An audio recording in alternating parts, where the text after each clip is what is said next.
तो जैसे कि आप लोगों का ज्योग्राफी का एग्ज़ाम है, तो हम लोग ज्योग्राफी का कुछ इजी और इम्पॉर्टेंट टॉपिक डिस्कस कर लेंगे आज। तो जो भी टॉपिक है उसको थोड़ा हम लोग शॉर्ट में और एक या दो लाइन में डिस्कस करेंगे, बहुत तफसील से उसको नहीं पढ़ेंगे। जो आप लोगों का पढ़ा हुआ है उसको जस्ट एक बार रिवाइज करना है। तो चलिए शुरू करते हैं फिर आज का हम लोगों का डिस्कशन। तो हम लोग आज का जो पहला टॉपिक है उसका नाम है एंडोजेनिक प्रोसेस। ये क्या है? एंडोजेनिक प्रोसेस क्या है? तो ये एक ऐसा प्रोसेस है जिसमें ज़मीन के अंदर का कोई भी ताकत ज़मीन की शक्ल को चेंज कर देता है। इसको बोलते हैं एंडोजेनिक प्रोसेस। अब ज़मीन के अंदर में कौन सा ताकत है? जैसे कि मैग्मा है ज़मीन के अंदर में, आतिशफ़िशा का फटना हुआ या भाप वगैरह हुआ। ये सब ताकत के ज़रिए जब ज़मीन की शक्ल चेंज हो जाती है तो इस अमल को बोलते हैं हम लोग एंडोजेनिक प्रोसेस। ठीक इसका उल्टा है एक्सोजेनिक प्रोसेस। इसमें भी शक्ल चेंज हो जाएगा ज़मीन का, लेकिन ताकत जो है वो ज़मीन के अंदर नहीं है, ज़मीन के ऊपर का है। यानी कि ज़मीन के ऊपर की किसी भी चीज़ के ज़रिया जब ज़मीन का जब शक्ल चेंज हो जाएगा तो उसको हम लोग बोलेंगे एक्सोजेनिक प्रोसेस। तो ज़मीन के ऊपर में ऐसी कौन सी ताकतें हैं जिसकी वजह से ज़मीन का शक्ल चेंज होता ज़मीन का शक्ल चेंज हो जाता है? तो बहुत सारा चीज़ है, जैसे कि बारिश है, दरिया है, ग्लेशियर है। तो ये सारी वो चीज़ें हैं जिसके ज़रिए ज़मीन की शक्ल चेंज होती है। उसके बाद हम लोगों का जो अगला टॉपिक है उसका नाम है ग्रेडेशन। तो ग्रेडेशन क्या होता है? ये जो है एक ऐसा कुदरती अमल है जिसमें ज़मीन का जो भी शक्ल है, ऊंचा नीचा जो शक्ल है, ज़मीन की ऊंची नीची शक्लें वो प्लेन हो जाती हैं। यानी कि एक बराबर सतह बन जाता है, तकरीबन बराबर बराबर सतह बन जाता है। यानी कि ऊंचा नीचा जो शक्ल है वो बराबर हो जाएगा। इसको बोलते हैं ग्रेडेशन। ग्रेडेशन को फिर दो हिस्सों में बांटा गया है, एक है डिग्रेडेशन, एक है अग्रेडेशन। डिग्रेडेशन में क्या होता है, और ज़्यादा टूटा फूटा हुआ शक्ल बनेगा, यानी कि शक्ल और नीचा हो जाएगा। ज़मीन का जो भी सतह है वो और कट छट करके टूट फूट करके नीचा हो जाएगा। तो इसको बोलेंगे हम लोग डिग्रेडेशन। अग्रेडेशन में इसका उल्टा होता है। ज़मीन का जो भी हमवार सतह है, जो भी लेवल है ज़मीन का, वो तहनशीनी की वजह से यानी कि जमाव की वजह से थोड़ा ऊंचा हो जाता है।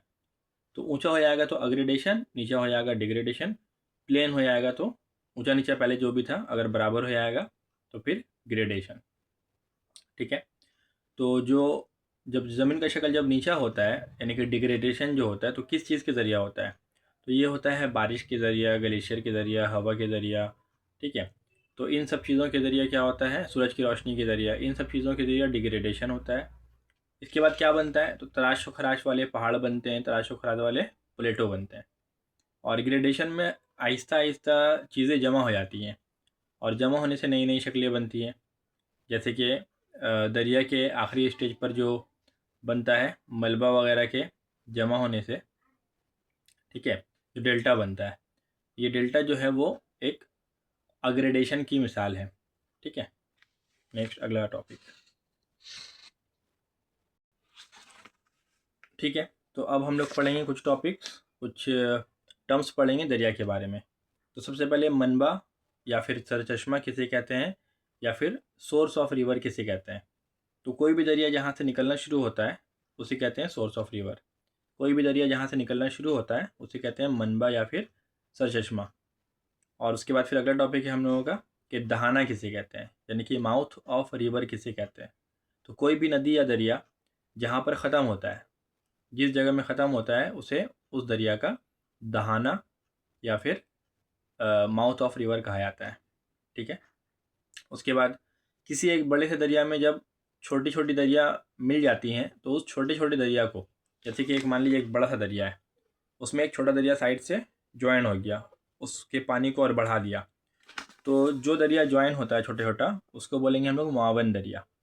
ठीक है। उसको बोलते हैं ट्रिब्यूटरी रिवर या फिर मुआविन दरिया। ये समझ में आया कि मुआविन दरिया किसे कहते हैं। अब शाख दरिया क्या होता है, डिस्ट्रीब्यूटरी रिवर क्या होता है, शाख दरिया। अब कोई बड़ा सा रिवर पहले से चल रहा है, उससे एक छोटा सा रिवर साइड से निकल के कहीं और चला गया, तो जो साइड से छोटा सा रिवर निकल के कहीं और चला जा रहा है, ठीक है, उसको बोलते हैं हम लोग डिस्ट्रीब्यूटरी या फिर शाख दरिया। ठीक है। और पूरे दरिया का जो भी इलाका है, दरिया जहाँ से शुरू हुआ और जहाँ पर ख़त्म हो रहा है, जो उसका मुआविन दरिया है यानी कि जो मिल गया, और जो उसका शाख दरिया है यानी कि जो अलग हो गया, सबको मिलाकर के साथ बोलते हैं हम लोग रिवर बेसिन। क्या बोलेंगे? River basin. Next topic. ठीक है, तो अगला टॉपिक हम लोग ये समझने जा रहे हैं कि दरिया का जो मरहला होता है, जो उसका रास्ता होता है, उसको कितने हिस्से में बांटा गया है। तो उसको 3 हिस्से में बांटा गया है। सबसे पहला होता है पहाड़ी मरहला, जहाँ से स्टार्ट होता है दरिया। फिर मैदानी मरहला, दरमियानी मरहला को मैदानी मरहला बोला जाता है। और लास्ट में जहाँ पर दरिया एंड होता है उसको बोलते हैं डेल्टाई मरहला। तो दरिया पूरा शुरू से लेकर के आखिर तक बहुत सारा काम करता है। ठीक है, पहला काम होता है पहाड़ी मरहला में, शुरू वाले मरहला में, उसको बोलते हैं अमले कटाव। उसके बाद जब कट छट के उसके बाद बहुत सारा मिट्टी, पत्थर, कंकर, मलबा जमा हो जाता है, उसको बहा के और आगे ले जाता है। इसको बोलते हैं हम लोग अमले बहाव या फिर ट्रांसपोर्टेशन। अमले कटाव को एरोजिन, अमले बहाव को ट्रांसपोर्टेशन। और लास्ट में जब दरिया का एंड होने वाला होता है, जब दरिया ख़त्म होने वाला होता है, जब दरिया समंदर में मिलने वाला होता है, तो वहाँ पर दरिया अपना जो भी मलबा है, जो भी चीज़ लेकर के आया है, कंकर, पत्थर, मिट्टी, बालू, रेत, उसको जमाना शुरू करता है। इसको बोलते हैं अमले जमाओ। तो दरिया का काम कितना हो गया? 3 काम हो गया दरिया का, अमले कटाव, अमले बहाव और अमले जमाओ। ठीक है, इंग्लिश में बोलेंगे एरोजिन, ट्रांसपोर्टेशन और डिपोजिशन। अब जो कटाव है यानी कि एरोजिन जो है, अमले कटाव, ये काफ़ी तरह का होता है। एक एक करके सबको हम लोग समझ लेते हैं। अब जो दरिया का जो अमले कटाव है, सबसे पहले होता है हाइड्रोलिक एक्शन, यानी कि दरिया का जो पानी का जो प्रेशर है, उस प्रेशर से जो कटाव होता है उसको बोलते हैं हाइड्रोलिक एक्शन। उसके बाद होता है अब्रेशन। अब्रेशन में क्या होता है? अब्रेशन में घिसता है, घिस घिस करके जो पत्थर कटता है उसको बोलते हैं अब्रेशन। फिर होता है अट्रीशन, जो कटा हुआ कंकर पत्थर है वो आपस में मिल करके रगड़ करके वो और टूट फूट जाता है, उसको बोलते हैं अट्रीशन। और लास्ट में फिर होता है सॉल्यूशन, जो ज़मीन में जो मिनरल्स है, मैदनियात है, वो सब घुल मिल करके आगे चला जाता है बह करके, इसको बोलते हैं हम लोग सॉल्यूशन। उसके बाद फिर हम लोग पढ़ेंगे अमली बहाव जो होता है, उसमें अलग अलग टर्म्स है। तो ये टर्म्स आपको जानना ज़रूरी है, इससे थोड़ा बहुत सवाल आ जाता है कभी कभी। तो टर्म्स के बारे में आप समझते हैं। हाँ, तो दरिया के साथ जो भी मलबा दरिया लेकर के आया है उसको बोलते हैं लोड ऑफ रिवर, दरिया का जो मलबा होता है। ठीक है, अब इसको ले आने का 3 तरीका है। एक तो उसको खींच खींच करके ऐसे ले आएगा जैसे कि वो ज़मीन से पूरा सटते हुए आगे चला जाएगा, इसको बोलते हैं ट्रैक्शन। ट्रैक्शन बोला जाता है। ठीक है, ट्रैक्शन। तो इसमें क्या होगा, ज़मीन से पत्थर बहुत ऊंचाई में नहीं जाएगा, ज़मीन से सटता हुआ जाएगा, यानी कि दरिया का जो ज़मीन का जो निचला हिस्सा है दरिया में, वहाँ से सटता हुआ चला जाएगा, इसको बोलते हैं हम लोग ट्रैक्शन। ठीक है, उसके बाद फिर इसके बाद फिर होता है सस्पेंशन। तो सस्पेंशन होता है और सॉल्टेशन होता है। सॉल्टेशन में क्या होता है? सॉल्टेशन में दरिया का जो भी मलबा है वो जम कर करके जाएगा, यानी कि रवानी इतना होगा और जो साइज़ है वो थोड़ा छोटा हो जाएगा, तो वो ज़मीन से टकराएगा और फिर आगे जम करेगा। ऐसा लग रहा है कि कूदते हुए आ रहा है, कूदते कूदते आएगा, कूदक कूदक के आएगा। ठीक है, इसको बोलते हैं हम लोग सॉल्टेशन। और लास्ट में फिर आता है सस्पेंशन, जिसका साइज़ काफ़ी छोटा होता है मलबा का, और रवानी ज़्यादा होने की वजह से क्या होगा, वो फिर पानी के साथ साथ बहाव के ज़रिए चला जाएगा, यानी कि वो ज़मीन में टच नहीं होगा नीचे। इसको बोलते हैं, इस अमल को बोलते हैं, यानी कि बहा के ले जाने वाला ये जो अमल है इसको बोला जाता है, इसको बोला जाता है सस्पेंशन। ठीक है, ये इस 3 तरह का होता है। बाकी एक सॉल्यूशन भी है जहाँ पर बिल्कुल ख़त्म कर दिया जाता है मलबा को, पूरा घिस के ख़त्म हो जाता है। तो इस तरह से जो मलबा ले जाने का तरीका है उसको बोलते हैं सॉल्यूशन। ठीक है, तो अब दरिया जो पहाड़ी मरहले से जब नीचे आता है तो वहाँ पर कई सारा शक्ल बनता है। तो शक्ल के बारे में पढ़ते हैं। सबसे पहले इंटरलॉकिंग स्पर क्या है? तो इंटरलॉकिंग आप लोग ये नाम से वाकिफ़ होंगे, कपड़ा वगैरह में भी इंटरलॉक होता है बहुत जगह में। तो इंटरलॉकिंग स्पर में क्या होता है, दरिया बगली कटाव के दरिया, बगली कटाव मतलब दहना बायां कटेगा, सामने कम कटेगा, नीचे कम कटेगा। तो दरिया के दहने बायां कटाव के दरिया, दरिया का जो बहाव है वो ऐसे मुड़ जाता है दहना बायां होकर के। तो इस तरह का जो शेप बनता है इसको बोलते हैं इंटरलॉकिंग स्पर। ठीक है, और दरिया अपने पहाड़ी मरहले में भी इंटरलॉकिंग स्पर बनाने की वजह से दूर से वो वी शक्ल की वादी की जैसा दिखाई देता है, इसे कहते हैं वी शेप्ड वैली। दूसरा हुआ ये। और यही वी शेप्ड वैली जो है जब और ज़्यादा गहरा हो जाता है तो फिर इसको बोला जाता है गॉर्ज। और यही गॉर्ज जब और ज़्यादा गहरा हो जाता है, बिल्कुल खड़ा हो जाता है उसका ढाल, ऐसा लगता है कि वो सीधा हो गया है। वी तो ऐसे रहता है ना, तो वो तकरीबन तकरीबन आई के जैसा दिखेगा, तो उसको बोला जाता है फिर आई शेप्ड वैली या फिर कैनियन बोला जाता है। ठीक है, ओके। तो हम लोगों का अगला टॉपिक है रैपिड्स। तो रैपिड्स क्या होता है? तो दरिया का पानी जब पहाड़ से नीचे उतर रहा होता है तो पहाड़ में कहीं पर सख्त चट्टान, कहीं नरम, कहीं सख्त कहीं नरम, कहीं सख्त, कहीं नरम चट्टान आने से तो नरम चट्टान घिस जाता है और सख्त चट्टान घिस नहीं पाता है। तो घिसने की वजह से वो कुछ इस तरह से डिज़ाइन बनेगा, इस तरह से, ठीक है। ऐसे ऐसे डिज़ाइन बन के नीचे उतरता है, तो इस शेप को बोला जाता है, इस तरह का शेप को बोला जाता है रैपिड्स, ठीक है। और दरिया के पहाड़ी मरहले से नीचे उतरने की तरफ में जब कभी भी अचानक से सख्त चट्टान ख़त्म होकर के नरम चट्टान स्टार्ट हो जाता है, तो नरम चट्टान घिस घिस करके काफ़ी नीचे हो जाता है और सख्त चट्टान अपनी जगह में रहता है। और फिर एक वक्त ऐसा आता है कि वो बहुत ऊंचाई से नीचे की तरफ पानी गिरता हुआ दिखाई देता है, इसको बोला जाता है वाटरफॉल। तो ये हो गया वाटरफॉल, जहाँ पर पानी काफ़ी बुलंदी से नीचे की तरफ गिरता है, आबशार बोलते हैं इसको उर्दू में। ओके, तो एक होता है प्लंग पुल, यानी कि आबशार में, यानी कि वाटरफॉल में जब दरिया का पानी ऊपर से नीचे गिरता है तो जिस जगह में गिरता है उस जगह में काफ़ी गड्ढा बन जाता है पानी के बराबर गिरने से, तो उस जगह को, उस शेप को, उस गड्ढा को बोला जाता है प्लंग पुल, ठीक है। और एक होता है पॉट होल्स। तो दरिया का जब पानी रवानी से जब आगे बढ़ता है तो कभी कभी ऐसा होता है कि रवानी बेतरतीब होने से दरिया का जो पानी है वो कुछ संगरेज़ा, कुछ पत्थर, कुछ कंकर को लेकर के गोल गोल घूमने लगता है किसी जगह में। तो वहाँ पर गोल गोल घूमने की वजह से वहाँ गड्ढा बन जाता है। इस तरह का गड्ढा को बोला जाता है पॉट होल्स। तो अब तक जो हम लोग पढ़ रहे थे, ये जो हम लोग पढ़ रहे थे अभी, ये सारा जो शक्ल है ये पहाड़ी मरहला में बनता है। और अभी जो हम लोग पढ़ने आ रहे हैं, अब हम लोग पढ़ने आ रहे हैं मैदानी इलाका में, यानी कि मैदानी मरहला में या फिर दरमियानी मरहला में बनने वाला शक्ल। तो सबसे पहले होता है सैलाबी पंखा। तो दरिया का पानी जब पहाड़ से नीचे उतरता है और मैदानी इलाका में जाता है तो अपने साथ लाया हुआ मलबा को स्लो रफ्तार की वजह से, यानी कि रफ्तार कम होने की वजह से आसपास में मलबा वगैरह को, कुछ मलबा को, कुछ मिट्टी को फैलाना शुरू कर देता है मैदानी एरिया में, मैदानी मरहला में, ठीक है। तो इस तरह से वहाँ पर एक ज़मीन, एक वहाँ पर मिट्टी का एक पूरा स्ट्रक्चर तैयार होता है और इसको बोला जाता है अलुवियल फ़ैन या फिर सैलाबी पंखा। तो सैलाबी पंखा क्या है? दरिया जब पहाड़ी मरहला को पार करके मैदानी मरहला में जब दाखिल होता है तो वहाँ पर अपना अपने ज़रिए लाया वो कुछ मिट्टी वगैरह को वहाँ बिछा देता है। इस तरह से बनने वाले मैदान को बोला जाता है अलुवियल फ़ैन या फिर सैलाबी पंखा। उसके बाद आता है फिर मिंडर। तो मिंडर क्या है? तो जैसे पहाड़ी मरहला में दरिया जब जिग जैग चलता है तो उसको बोलते हैं इंटरलॉकिंग स्पर। तो वैसे ही मैदानी मरहला में जब दरिया जिग जैग चलता है स्लो रफ्तार की वजह से तो उसको बोला जाता है मिंडर। सेम चीज़ है, बस वो पहाड़ी मरहला में था, ये मैदानी मरहला में। और उसके बाद फिर जैसे वहाँ पर पहाड़ी मरहला में पॉट होल्स बन रहा था, कंकर पत्थर जमा होने की वजह से, गड्ढा बन जाने की वजह से, सेम चीज़ जब होता है मैदानी मरहला में तो उसको बोला जाता है ओक्स बो लैक, ठीक है। दरिया का पानी जो है आहिस्ता आगे बढ़ता हुआ जब वहाँ पर दरमियान में कुछ ये आ जाता है, कुछ ऑब्स्टेकल आ जाता है, कुछ रुकावट आ जाता है, दरिया का पानी घूम करके जाना शुरू करता है और घूमते घूमते एक वक्त ऐसा आ जाता है कि वो इतना ज़्यादा घुमाव को वो दरिया बर्दाश्त नहीं कर पाता है, लिहाजा वो घूमते घूमते घूमते घूमते वो स्ट्रेट चला जाता है और जो घुमा हुआ एरिया है वो रह जाता है, उसमें पानी भरा हुआ रह जाता है और वो देखने में बैल के नाल या फिर घोड़े के नाल की जैसा वो एक झील दिखाई देता है, एक तालाब जैसा दिखाई देता है, झील दिखाई देता है बेसिकली। उसको बोला जाता है ओक्सबो लैक, ठीक है, या फिर बैल के नाल वाली झील। थोड़ा और हम लोग शॉर्ट में समझेंगे अब। डेल्टा क्या होता है? तो डेल्टा जो है एक ऐसा स्ट्रक्चर है जो दरिया अपने आखिरी मरहला में लाए हुए मलबा को बिछा देता है और बिछाने से जो शक्ल बनता है आखिरी मरहला में उसको डेल्टा बोला जाता है। अगला टॉपिक एस्ट्यूरी क्या है? तो जिस जगह में दरिया डेल्टा नहीं बनाता है उस जगह में सारा मलबा वो ले आकर के समुंदर में फेंक देता है, तो वहाँ काफ़ी साफ़ सुथरा जगह दिखाई देता है, चौड़ा सा, बड़ा सा साफ़ सुथरा इलाका, उसको बोलते हैं एस्ट्यूरी।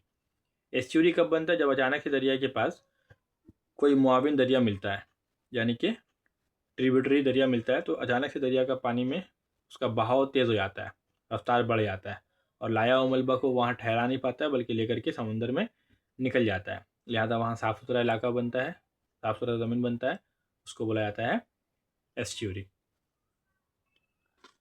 तो अब हम लोग थोड़ा बहुत हल्का फुल्का और शॉर्ट में, बहुत शॉर्ट में जो है ग्लेशियर के बारे में डिस्कशन करने जा रहे हैं। तो जैसे कि आपको पता है कि पहाड़ी इलाके में जब काफ़ी बुलंदी पे जाते हैं तो वहाँ पर टेम्परेचर बहुत कम होता है और अगर टेम्परेचर 0 डिग्री से कम हो जाएगा तो फिर जो वहाँ पर का जो पानी है, जो वहाँ पानी का जो भी एरिया है वो बर्फ़ में तब्दील हो जाएगा। तो बर्फ़ से बर्फ़ का जो दरिया होता है, जो दरिया बर्फ़ से बनता है या फिर बर्फ़ानी दरिया, इसी को बोला जाता है ग्लेशियर, ठीक है। तो पहले क्या होता है वहाँ पर? पहले वहाँ पर एक आइस फील्ड बनता है। आइस फील्ड एक टर्म्स है। जब बर्फ़ बनने का जो कंडीशन है 0 डिग्री से जब कम हो जाता है टेम्परेचर, तो वहाँ पर बर्फ़ का हल्का हल्का सा चादर बनता है, ठीक है, या हल्का सा वहाँ पर एक परत बनता है, इसको बोलते हैं आइस फील्ड। और उसी आइस फील्ड में जब आइस फील्ड काफ़ी ज़्यादा मोटा हो जाता है, यानी कि काफ़ी ज़्यादा बर्फ़ बनने की वजह से एक शीट बन जाता है, तो उसको बोलते हैं आइस शीट। और इसी में जब आइस शीट के ऊपर आइस शीट और फिर से आइस शीट बनना शुरू हो जाता है, एक काफ़ी ज़्यादा मोटाई उसका हो जाता है, तो इसको हम लोग फिर बोलते हैं क्या, इसको बोलते हैं हम लोग ग्लेशियर। और फिर वो क्या होता है, ग्रेविटी की वजह से और कुव्वत कशिश की वजह से और ढलान वगैरह की वजह से आहिस्ता आहिस्ता वो सरकना शुरू करता है, खिसकना शुरू करता है, इसी को बोलते हैं हम लोग ग्लेशियर, ठीक है। और पहाड़ में मौजूद वो एरिया जहाँ पर साल भर बर्फ़ जमा रहता है, कभी वहाँ पर बर्फ़ जो है ना पानी नहीं बनता, पिघल के ख़त्म नहीं होता है, तो उस एरिया को बोला जाता है स्नो लाइन। स्नो लाइन क्या है ये समझ में आया, पहाड़ का वो एरिया जहाँ पर हमेशा बर्फ़ जमा रहता है उसको बोलते हैं स्नो लाइन। अगला टॉपिक काफ़ी कॉमन है, आप लोगों को पता होगा आइसबर्ग के बारे में, है ना। टाइटैनिक जैसा जहाज़ में, जहाज़ का जब नाम आता है तो आइसबर्ग का भी नाम आता है, उसी की वजह से वो हादसा हुआ था। तो खैर, तो आइसबर्ग क्या है, जब कभी ग्लेशियर का बहुत बड़ा टुकड़ा जब पानी में यानी कि समंदर में जब गिर करके तैरने लगता है, तो तैरता हुआ यही बर्फ़ का जो बड़ा बड़ा जो टुकड़ा है, जो ग्लेशियर का बड़ा बड़ा टुकड़ा है, इसको बोला जाता है आइसबर्ग, ठीक है। और ग्लेशियर जो आगे बढ़ रहा है, तो आगे यहाँ से ऐसे जा रहा है, और दरमियान से अगर अमुदी वहाँ कोई दरार बनता है, तो इसको बोलते हैं हम लोग क्रेवेसेस। और यही दरार जब गहरा हो जाता है और चौड़ा हो जाता है, तो इसको बोलते हैं बर्ग शरण। तो नाम अलग अलग है, थोड़ा थोड़ा फ़र्क है, बाकी तो चीज़ से सेम है। बर्फ़ानी दरिया का मतलब हो गया, ग्लेशियर का मतलब हो गया बर्फ़ से जमा हुआ दरिया। और वही दरिया का कुछ पार्ट यानी कि जो ग्लेशियर है, कुछ पार्ट अगर टूट करके समुंदर में गिर जाएगा, बड़ा बड़ा बर्फ़ का जो चट्टान होता है, तूदा होता है, उसको हम लोग बोलेंगे आइसबर्ग। और वही ग्लेशियर में जब बीच से एक दरार बन जाएगा, तो उसको बोलेंगे हम लोग क्रेवसेस। दरार काफ़ी गहरा और चौड़ा हो जाएगा, तो उसको बोलेंगे बर्ग शरण। तो जिनको ये सब पढ़ा हुआ है, जिनका ये सब पढ़ा हुआ है, जिनको ये सब पहले से पता है, तो रिवीजन के लिए ये सब सही है, क्योंकि काफ़ी शॉर्ट में हम बता रहे हैं आप लोगों को एग्ज़ाम के लिहाज से, ठीक है। जो फर्स्ट टाइम पढ़ रहे हैं उनको थोड़ा सा परेशानी हो सकता है, असल में ये बताया जा रहा है इसी यही सोच करके कि आपका एक बार ये पढ़ा हुआ है। तो अगला टॉपिक है मोरैन। अब ये मोरैन क्या है, तो जैसे दरिया अपने साथ पहाड़ी इलाका से पत्थर कंकर रेत बालू ये सब काट काट करके जो मलबल आता है, जिसको लोड ऑफ रिवर बोला जाता है, तो वही चीज़ यहाँ पर जब ग्लेशियर में आएगा, इसको हम लोग बोलेंगे मोरैन। इसमें भी वही रहता है, कंकर पत्थर नोकीला ज़र्रात, नोकीला पत्थर, चट्टान का टुकड़ा, ये सारा जो मलबा ये जमा करता है, ग्लेशियर जो जमा करता है ये सारा मलबा, तो ग्लेशियर के जरिए जमा किया हुआ ये मलबा मोरैन कहलाता है। अब ग्लेशियर के ज़रिए कुछ शक्ल बनता है, उसको आपको याद रखना है, जैसे कि ड्रमलिन, एस्कर, केम, कैटल्स, ये कुछ शक्ल का नाम है जो कि आपको याद रखना है कि ये ग्लेशियर से बनता है। ड्रमलिन, एस्कर, केम, कैटल्स, ये कुछ शक्ल है। तो कहाँ पर बनता है, जो हवा से नहीं बनता है, जो दरिया से नहीं बनता है, ये बनता है ग्लेशियर से। तो उसके बाद देखिए, जैसे कि दरिया का 3 काम था, ग्लेशियर में ग्लेशियर का 3 काम था, वैसे ही हवा में भी हवा का 3 काम है, कटाव, बहाव, जमाव, ठीक है, यानी काटना, बहा के लिए आना और जमा देना। तो हवा का जो 3 काम है, पहला है कटाव, दूसरा है बहाव, तीसरा है जमाव। कटाव का फिर यहाँ 3 तरीका है, ठीक है, एक है डिफ्लेशन, एक है अब्रेशन और एक है अल्ट्रेशन। डिफ्लेशन में क्या होता है कि उड़ा उड़ा करके हवा ले जाएगा यहाँ से वहाँ, ठीक है, ये हुआ। जो कटाव होगा वो थोड़ा सा हल्का फुल्का अंदाज में होगा। और उसके बाद अब्रेशन में क्या होगा, घिस घिस के कटेगा। और अट्रिशन में क्या होता है, अट्रिशन में काफ़ी ज़्यादा आपस में टकराव होता है, जो कंकर पत्थर पहले से कटा हुआ है वो आपस में टकराव होकर के और चिकनाहट उसमें आ जाता है। हल्का फुल्का फ़र्क है, मेन चीज़ यही है कि तीनों ही अमल कटाव का एक पार्ट है। तो हवा के ज़रिए जो है ना कटाव का जब अमल होता है, तो एक बहुत इंटरेस्टिंग सा इसमें एक शक्ल बनता है, जिसको बोला जाता है मशरूम रॉक। उसमें क्या होता है कि एक बड़ा बड़ा मान लीजिए चट्टान का कोई एक टीला जैसा कुछ खड़ा है। अब हवा का इतना ज़्यादा बहाव है कि उसका निचला हिस्सा कट गया और ऊपर का हिस्सा वैसे ही रह गया, तो नीचे पतला हो जाएगा, ऊपर काफ़ी चौड़ा हो जाएगा। इसी को बोलते हैं मशरूम रॉक, जो दिखने में मशरूम के जैसा दिखाई देता है। तो हवा के कटाव में दो बहुत इंटरेस्टिंग शक्ल बनता है, जिसमें अक्सर स्टूडेंट परेशान रहता है, कंफ्यूज रहता है। तो एक का नाम है जियोजेन और एक का नाम है यार्डिंग, ठीक है। जियोजेन और यार्डिंग के बारे में हम लोग समझ लेंगे।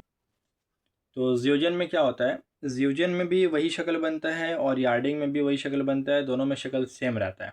तो फिर नाम अलग क्यों है? नाम अलग है उसके पोजीशन की वजह से। जैसे कि मान लीजिए हवा जो है वो यहाँ से वहाँ इस तरह से बह करके जा रहा है। अब हवा यहाँ से अगर वहाँ बह करके जा रहा है और नरम चट्टान यहाँ पर है, फिर सख्त चट्टान यहाँ है, फिर नरम यहाँ है, फिर सख्त यहाँ है, फिर नरम यहाँ है, फिर सख्त यहाँ है। तो ऐसे लाइन से नरम और सख्त चट्टान ऐसे सजा हुआ है और हवा भी यहाँ से वहाँ जा रहा है। तो हवा जब यहाँ से वहाँ जाएगा, ठीक है, तो क्या होगा, नरम चट्टान जितना है वो कट छट करके नीचे हो जाएगा, ख़त्म हो जाएगा। और जो सख्त चट्टानें, टाइट जो पत्थर है वो लाइन से रह जाएगा। तो एक जो टाइट पत्थर है वो लाइन से ऐसे रह गया, फिर नरम वाला ख़त्म हो गया, फिर टाइट वाला रह गया, नरम वाला ख़त्म हो गया, और सख्त चट्टान जो है वो रह गया।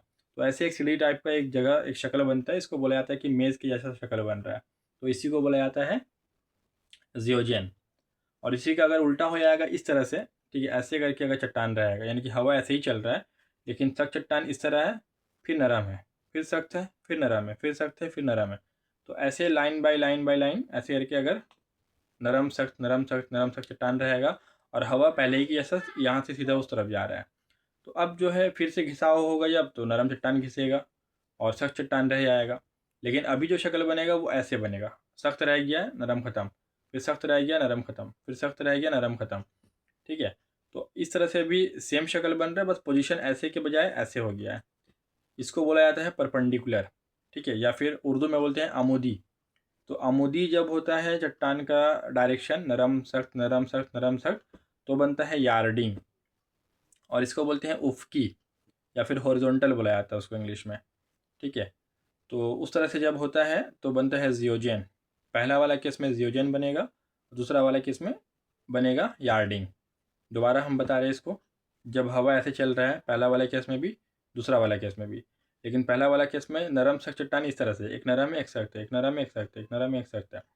तो जो शक्ल बनेगा नरम घिस करके सख्त रह करके, उसको बोलेंगे जियोजन। लेकिन जब नरम और सख्त चट्टान कुछ इस तरह से है, एक नरम एक सख्त, एक नरम एक सख्त, तो भी नरम चट्टान घिस जाएगा, लेकिन अब जो शक्ल बनेगा सख्त चट्टान के रह जाने से, उसको बोलेंगे यार्डिंग। बस यही फ़र्क है। एक अगला टॉपिक है सैंड ड्यून्स। तो सैंड ड्यून्स क्या होता है?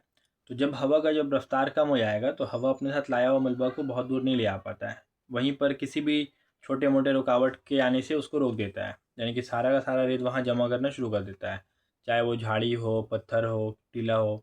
तो इस इन चीज़ों के रुकावट से क्या होता है, वहाँ पर वो अपना लाया हुआ जो भी रेत है, कंकर है, उसको जमा करना शुरू करता है। तो इस तरह से जो शक्ल बनता है हवा के ज़रिए, उसको बोलते हैं सैंड ड्यून्स। ठीक है, ड्यून मतलब टीला होता है, सैंड मतलब बालू होता है, बालू का टीला, सैंड ड्यून्स।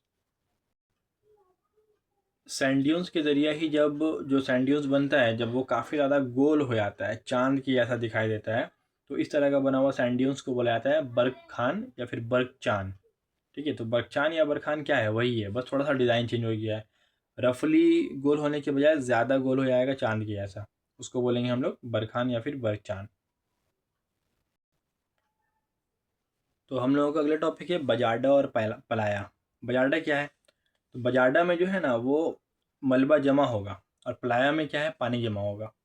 तो कभी कभी रेगिस्तान में क्या होता है कि दूर दूर से हवा के ज़रिए लाया हुआ कुछ मलबा, या फिर टेम्परेरी जो चश्मा होता है, जो आर्जी चश्मा होता है, यानी कि पानी का जो चश्मा होता है, उसके ज़रिए लाया हुआ जो मलबा रहता है, अगर वो मुसल्लस शक्ल में जमा होना शुरू होता है तो उसको बोलते हैं बजाडा। जैसे मुसल्लस शक्ल में जमा हो रहा था दरिया के केस में, तो उसको बोलते हैं हम लोग डेल्टा। तो वैसे ही यहाँ पर जब जमा होता है रेगिस्तान में हवा के ज़रिए या फिर चश्मा के ज़रिया, उसको बोलते हैं बजाडा। तो सेम चीज़ है, दरिया की लाश में जमा होने से डेल्टा, और यहाँ पर मुसल्लस शक्ल का जो जमा होता है उसको बोलेंगे बजाडा। पलाया क्या है? कभी कभी बारिश वारिश ज़्यादा होने की वजह से रेगिस्तान में कहीं पर टेम्पररी झील बन जाता है, पानी का झील, नमकीन वो पानी का झील बन जाता है। ठीक है, तो उसको बोला जाता है पलाया। तो पलाया क्या है? पलाया झील है पानी से भरा हुआ। बजाडा क्या है? बजाडा जो है वो मलबा जमा होने से ट्रायंगल शेप का, मुसल्लस शेप का ज़मीन का शक्ल जो बनता है रेगिस्तान में, उसको बोलेंगे हम लोग बजाडा। ठीक है, तो इतना काफ़ी, वीडियो काफ़ी लंबा हो गया आज का, 25 मिनट होने वाला है। तो ठीक है, रहने देते हैं, फिर बाकी देखते हैं, अगर बाद में, रात भी काफ़ी हो चुका है, सुबह एग्ज़ाम भी है, तो ठीक है, बाकी फिर देखा जाएगा। और अगर मौका मिला, वक्त मिला, तो करते हैं इसको रिकॉर्ड। और फिर कल काम भी है कुछ, देखते हैं फिर क्या होता है आगे। ओके।